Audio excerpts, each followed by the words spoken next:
Andre Galvao will be coming up next after this. But first up, we have the double champ, the Dutch Knight himself, Reinier de Ridder. Reinier, it's great to see you.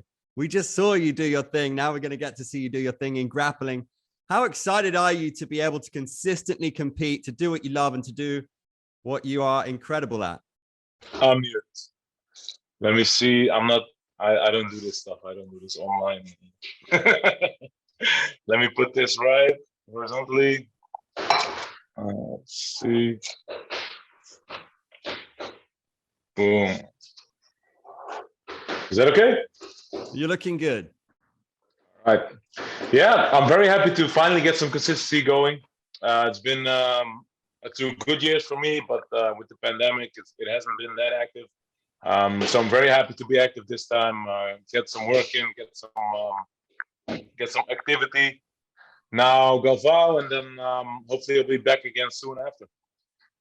All right. Well, we're going to go to our first media question, and it comes from Andrew Mack of MMA Ireland. Andrew, your mic is open. Hello, Reinier.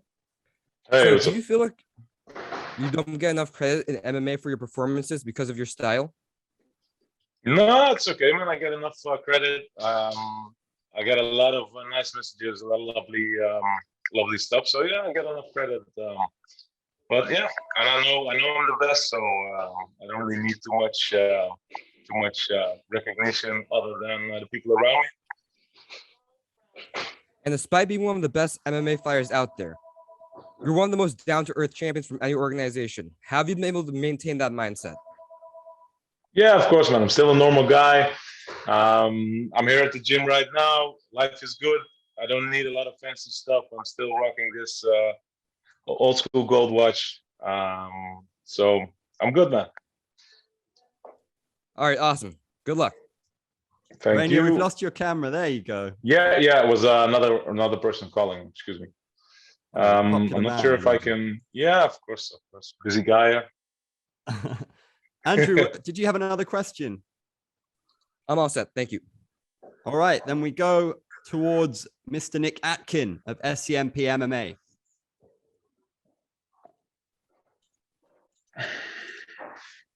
Nick is muted. I'm here now. I'm here. Hey, it's a... Sorry, I was just getting a cup of tea. What was the first question, just so I don't ask the same thing? About my recognition, about how much I'm recognized as a good fighter. All right. Well, I recognize you as a very good fighter. So that's enough for me, Nick. That's enough. Well, yeah, how have you been since you've been back in the Netherlands? I know that Tom Taylor caught up with you a couple of weeks ago, but yeah, what's it been like after that huge win? Yeah, it's been good, man. It's nice to be home. It's been short because I've only been home for like 2.5 weeks now. But it's good to be back in the gym. It's good to be back home with the kids. And now this one, and when I'm back, I'm taking a break for a couple of weeks. So yeah, that's something I'm looking forward to. Yeah, you spoke a lot about being really active this year, but I guess you do need a break after this one. So when would you be thinking about? So then when I come back, I'll take a couple of weeks, travel with the family a bit, spend some time with them. I'm not too sure what yet, but maybe some training as well. And then, so it's end of March. I'm not too good with dates. April, May. So like end of May, beginning of June, I'll be down to fight. All right, and I guess there has been one significant development with the terms of no Russian fighters, it seems, can fight in Singapore. That might rule out Anatoly Malikin, I guess, from fighting Arjan. Would that open the door to you maybe sliding in to fight Arjan? Who knows? I mean, is that really what you want next, do you think? Yeah, definitely, man. Why not turn a negative thing into a good thing? And yeah, let's finally get that heavyweight strap. Yeah, and with that news as well, it seems that one is probably going to look at other cities, I guess, or countries they're going to have to get Russians on the card. Maybe Bangkok or in Indonesia. I guess they could go to. Is there anywhere you particularly would like to fight your next fight, or are you making a nice home for yourself in Singapore there? Singapore is great. As long as it's not Jakarta, I'm happy. I haven't been to Bangkok, which I'm sorry. The people were nice, but the city itself was not that great to me. And I've been a couple of times now, so that's for me. It's done. If there's no other way, I'll go there. But I would enjoy Bangkok better. I don't know what the rules are there in Asia, but maybe Japan. That would be good. I'd love to go there as well. Exactly. And with the Russians again, I guess that might rule out Big Dash from maybe being your next middleweight challenger. I know you said he needs to make weight first, so does that complicate that picture? Is there anyone else you see there who might be your next challenger if it can't be Big Dash? No, it can't be that Big Dash, most likely, and we don't really know how long this is going to last, the travel ban, so it should be somebody else. Titus is there. I'm not sure if the Titus David Cranching is rescheduled, but that would be nice. But for now, as far as I have heard from you guys, Bular is ready to go. I'm ready to go, so let's set it up. All right. Well, I'm going to be flying to Singapore, so hopefully I can meet you in person. Already enjoy interviewing you, mate. Sounds good. All right. Good luck for everything.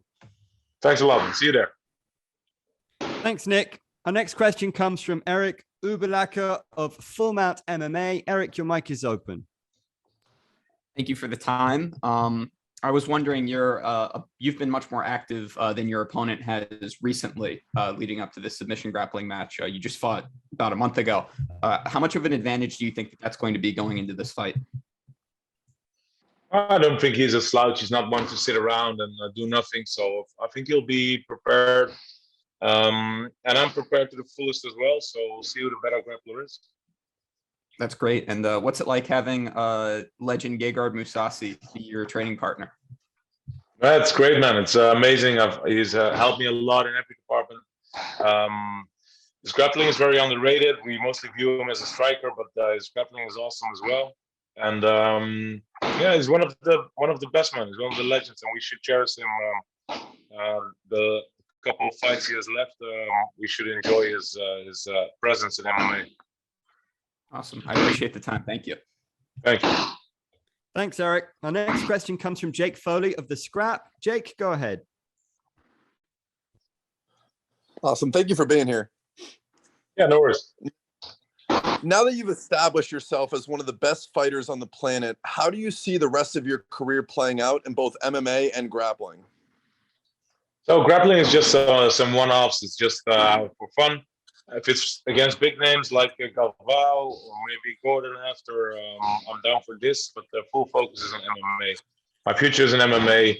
I got a lot of good years left, so I want to make a legacy. Awesome. Thank you for your time. Yep. Our next question comes in via text from Panupong Thairat from Thailand Media, who asks, you're a fan of skateboarding. Do you think that sport helps you with your balance and agility as a mixed martial artist, or is it just for fun? It's just for fun, man. I like all those things. I like skateboarding. I like snowboarding, surfing, windsurfing. It's all good stuff. I don't get too much time nowadays to go out and do these things. But hope maybe when I'm retired, I'll see if I can get a skateboarding career going. Nice. Dylan Bowker's up next from Sports Kita. Dylan, go ahead with your question.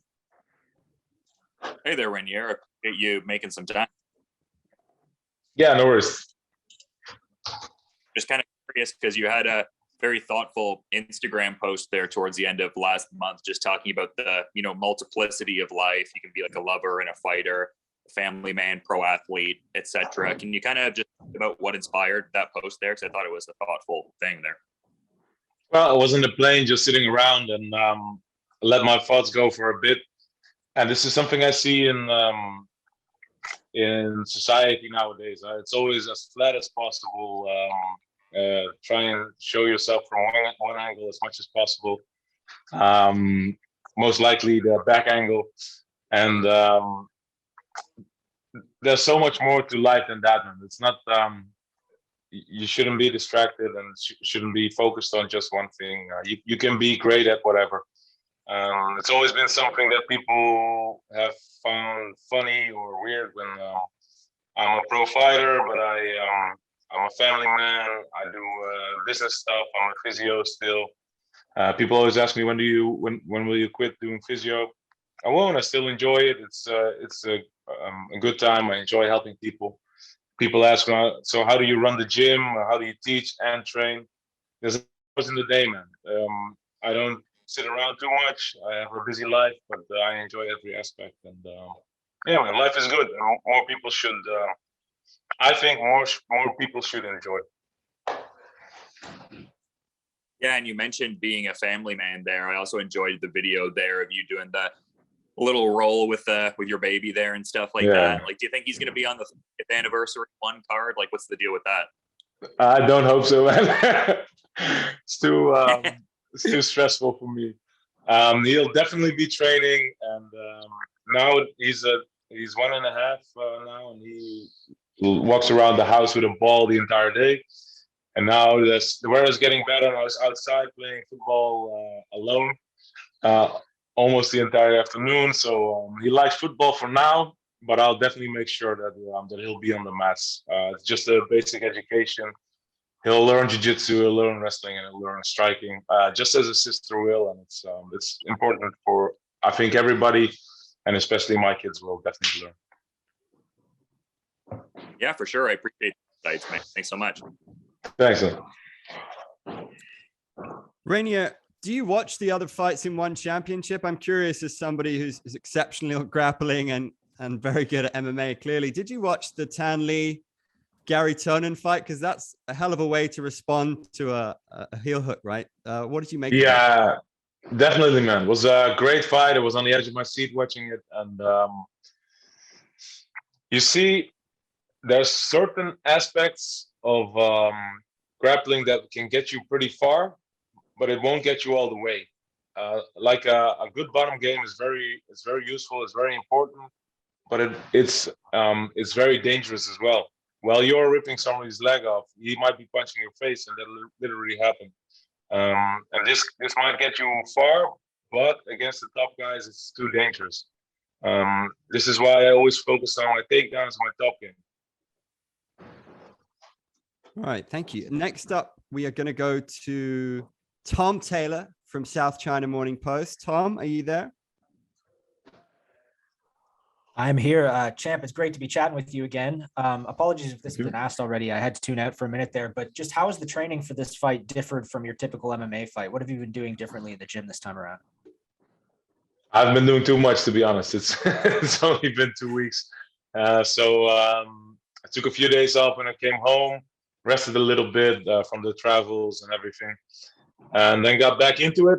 I've still been kickboxing a bit because I enjoy it, and I always do it. But I've really focused on every aspect of the grappling as well. Had some good guys to train with, so it's been short, but it's been good, and I'm more than ready to do it again. Right. In terms of, professional submission grappling experience, Galvão obviously has the edge. He's just been around forever doing this. But obviously, you wouldn't take this fight if you didn't think you could win, if you didn't think you had advantages. So, I'm wondering, where do you see advantages for yourself in this matchup? He's the king of the mat, but I'm the king of the cage. All right, I can't argue with that. You've also said you think you can choke him. Do you think he believes that? Do you think he's heard that? Do you think he believes it? I think he knows that. We all know that as grapplers. Everybody has a neck, and I know I can find his. It's a little thick, but I know I can wrap my arms around it. Well, thank you very much for the time. As always, can't wait to watch it happen. Thank you. Reinier, you've spoken of your huge respect for Buchecha before. He's been doing so well in MMA so far. Do you think you guys are bound to cross paths eventually in MMA? Yeah, who knows, man? Maybe, yeah. He's doing very well. His striking looks good. His takedowns look good. He's very composed. Once he gets the takedown, he's in no rush. He's in total control. Doesn't make the mistakes most grapplers make. Yeah, who knows what happens in the future, but I'd definitely be interested in it. I'm interested that you said a win over Galvão would be the biggest achievement of your career. Coming from a guy who's won 2 world titles, that's quite interesting. So what made you say that? Well, when I got into the sport, I wasn't to be honest, I wasn't watching Aung Lan Song. I wasn't watching Abasov. I wasn't watching any of the great MMA champions. I was watching jiu-jitsu guys, and Galvao was at the top when I got in, and he's still at the top. So it would be a huge feather in my cap. For me personally, the biggest thing, maybe not for anybody around me, but for me personally, the biggest win in my career. Are you going to be bringing your 2 world titles with you when you walk out? Yeah, why not? All right. And you talk about getting anybody's neck. You can beat anybody in the world. Is that what you're envisioning here?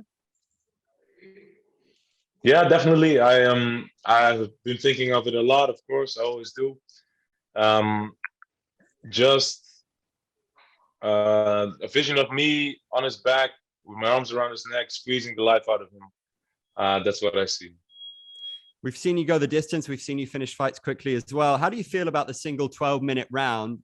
How much of a factor is that? It's great for me, because usually the only way they escape is when the time runs out. So it's great. I'm very happy with the 12-minute round. I'm going to push the tempo from the start, and I think that favors me as well. I've great cardio. I can go hard and long, and he's very explosive, but he is sometimes a bit passive, and he's changed over the last couple of years. So I think if I can push the pace, that would favor my chances. We have a text question that's come in from Luisa Morales of Philstar, who asks, what would your message be to Andre Galvao? This works out quite well because we're speaking to him next. So. Well, I respect everything he's done. I think he's a great champion, and I'm going to choke him out next week. Man, what a fascinating battle this is going to be. Reinier, you're the man. Great to see you. All right. Thanks a lot. Nice one. All right. That was the double champion, Reinier de Ridder. Next up, it will be one of the greatest Brazilian Jiu-Jitsu practitioners of all time, Mr. Andre Galvao.